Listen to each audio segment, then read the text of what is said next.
I would say I've been lucky to have a diverse and eclectic background, but there's always been a through line. And the through line is for myself and for people I work with, to delve into new ideas and the creation of new mythology. And maybe it's not even always new, it might be going way back and trying to reclaim some of the mythology maybe we used to live with when we were in harmony with Mother Earth, with the planet. And I think indigenous people have clues. I was blessed to go to the Amazon jungle and work with the Oshawa tribe on the border of Ecuador and Peru. And they would say that if you look at the problems of our modern world, all these different problems are actually symptoms of the same root cause. And the root cause is that most of us have forgotten that we are authors. We are authors of our own life. And so when we forget that we're authors of our own life, it's very easy to just be in a trance and to just accept the default mythology and narratives that we see in TV, that we inherit from our families, et cetera, et cetera. And that's not all bad. I think there absolutely is a place for tradition. But this idea that the world is as we dream it, but if we're asleep inside the dream,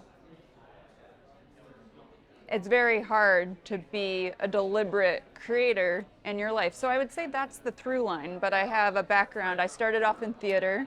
From there, I moved into healing arts and somatic practice and was a teacher for a number of years. From there, I moved into Silicon Valley and the business world. And a couple years into more entrepreneurial ventures, I met my now husband.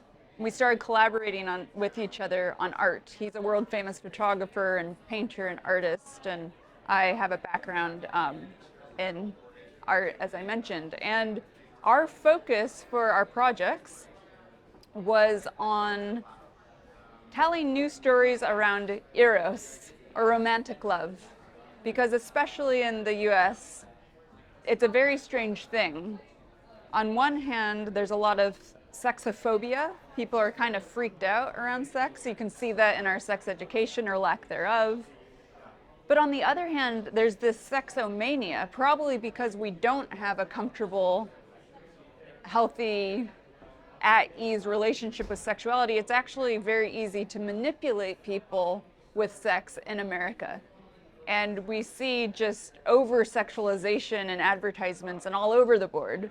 So on one hand, sex is used in advertising to grab attention.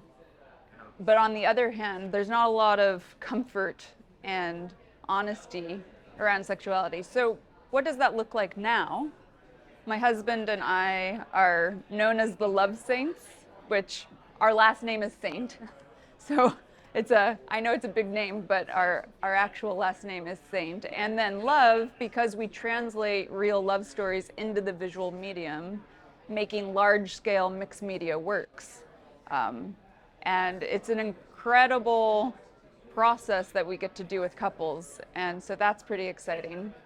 And I also have a passion for business and supporting founders, because I do believe that we are the ones we've been waiting for. And if we want to tackle real problems, we need to get real about it and take actions. And business is one of the ways we can do that.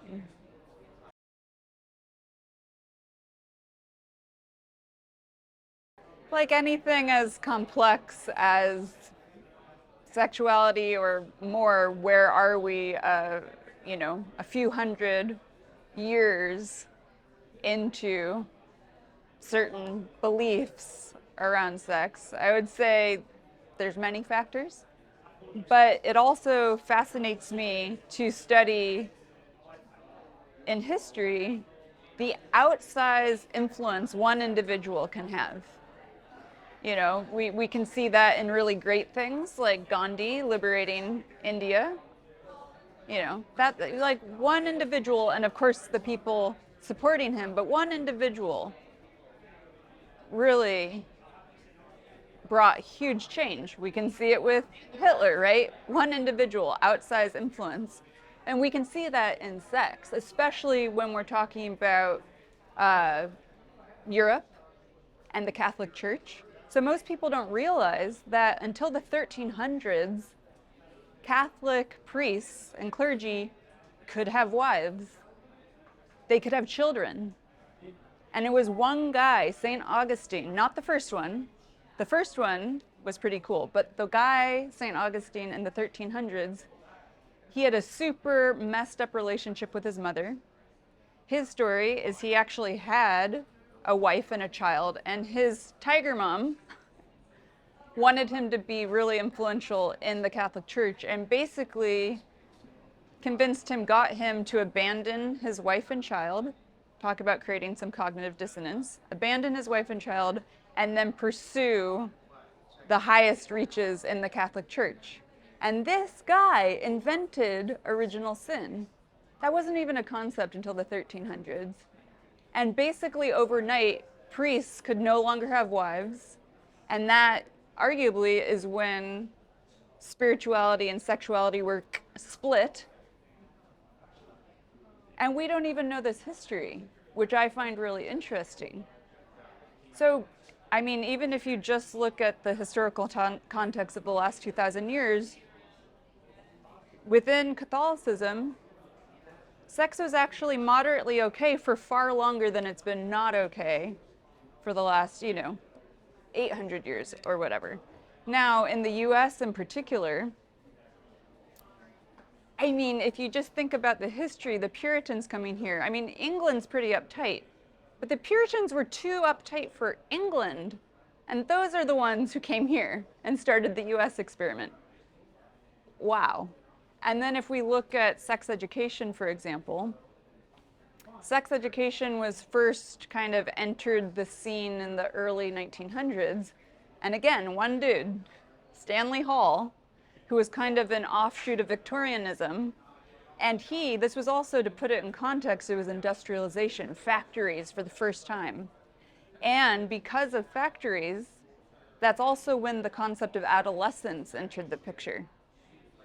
People don't know this, but prior to that industrialization era, adolescence didn't exist because children were contributing members of the family. They were oftentimes working in the fields. They were part of it. They were working. But with the growth of factories and industrialization, for the first time there were child labor laws, which is good, but that also meant there were, young people with raging hormones with lots of spare time. So that's when sex education came into play. But the danger of how sex education was at least formed in the US is that Stanley Hall had this firm belief that unbound sexuality and specifically masturbation would be the downfall of productive society. And so at the heart of sex education in America is actually this anti-pleasure, not even sex, anti-self-pleasure propaganda. And that's actually why American men are circumcised. So if you look in Europe, it's usually only associated with religion. All other guys are uncut. In America, almost all American men are circumcised, and the reason why is because Stanley Hall wanted to prevent boys from masturbating. It didn't work. And at that time, they also experimented with putting acid on the clitorises of little girls, but that was so barbaric, they stopped that. So anyways, I know this is a long answer to your question, but I think looking at history is very important if we want to make different choices and perhaps create a new history. And yeah.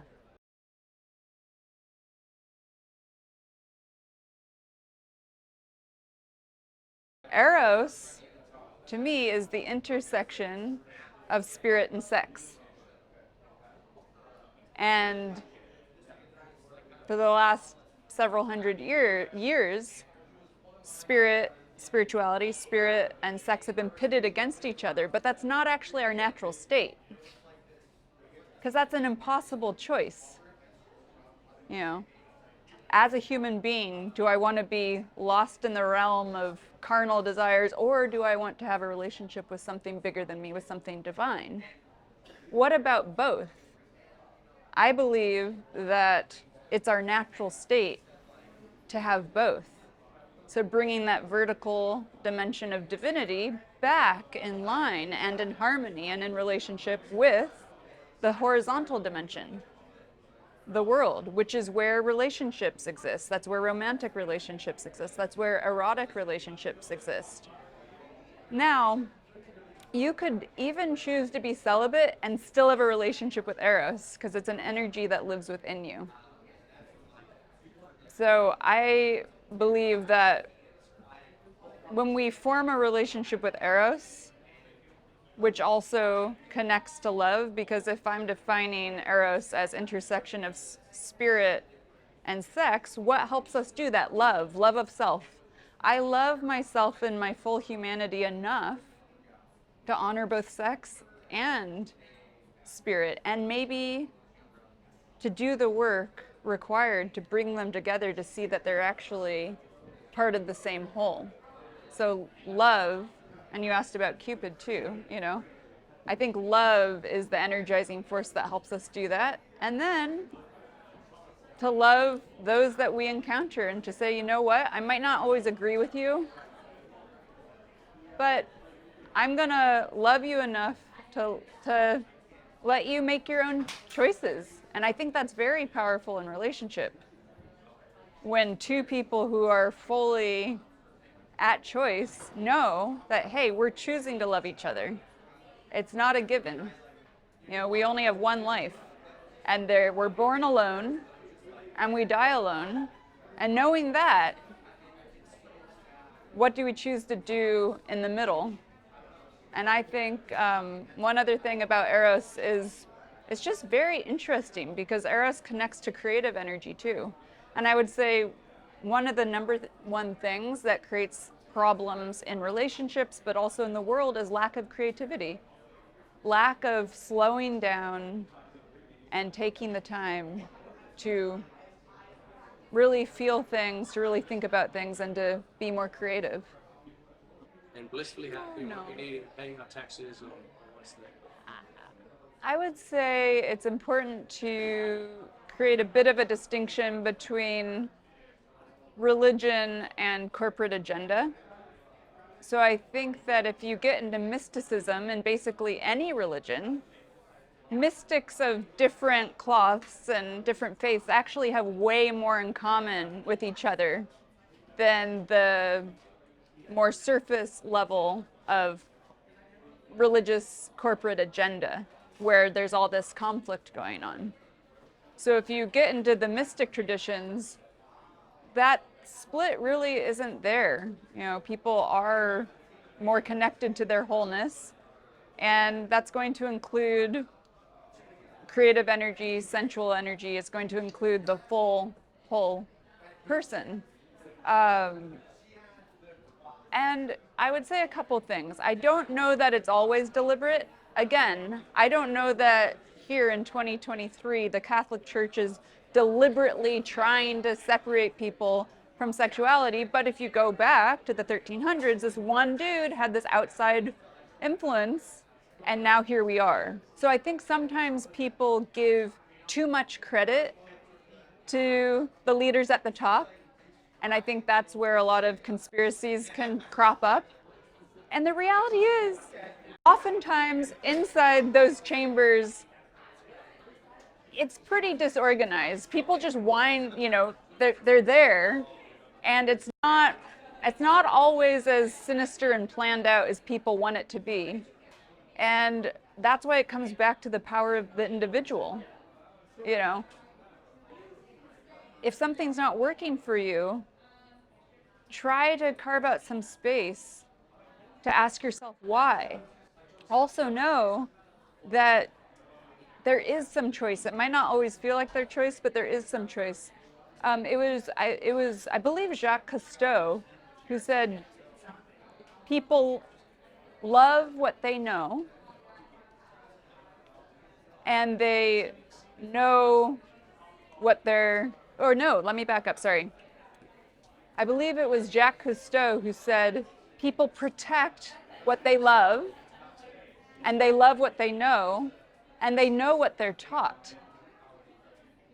And I do think that at this moment in culture, we have to be very careful because on one hand, there's more information available to us at our fingertips than ever before. There's also the almighty algorithm who's just feeding us information. And so that's why I think it's a wonderful thing that we can have conversations like this. And hopefully this touches people who otherwise might never have engaged with this conversation. But I also think it's really important to put our devices down and to go into the natural world. Because what I can tell you is trees don't have agendas. A sunset doesn't have an agenda. And it can be very confusing if we only hang out in the world of human ideology, because even people with the best intentions are coming from their own biases, myself included. So yeah, I try to invite myself and anyone who cares for my opinion, learn, explore, but put the digital world aside and go take a walk barefoot once in a while, or go sit under a tree and see what comes to you in your direct experience and forming a relationship with the earth.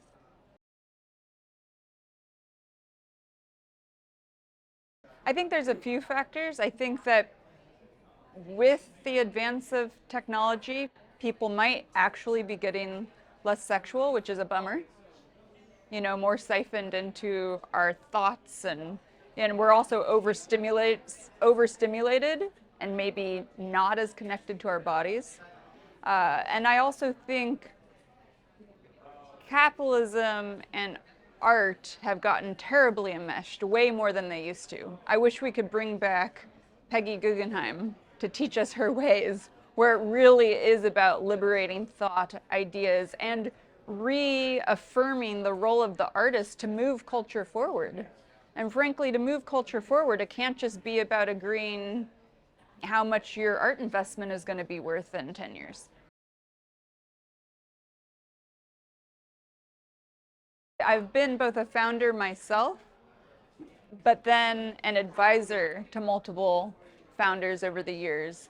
And just to get in there with a founder and to let them know, hey, I'm in your corner and two brains are better than one. And then also, I would say being an advisor is really, really fun because I can see things that they can't see, nor should they see, because they're so focused on the day-to-day and need to be very, very laser focused in order to get through the gauntlet of startup land.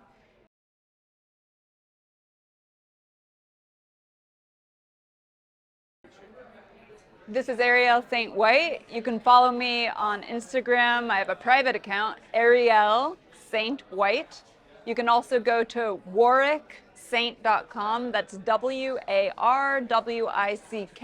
Saint.com. And if you're interested in sex education and charity, check out the nonprofit I founded. It's My Little Yoni, across the board on socials, MY Little YONI, Instagram, website.com, mylittleyoni.com, and look forward to seeing you there.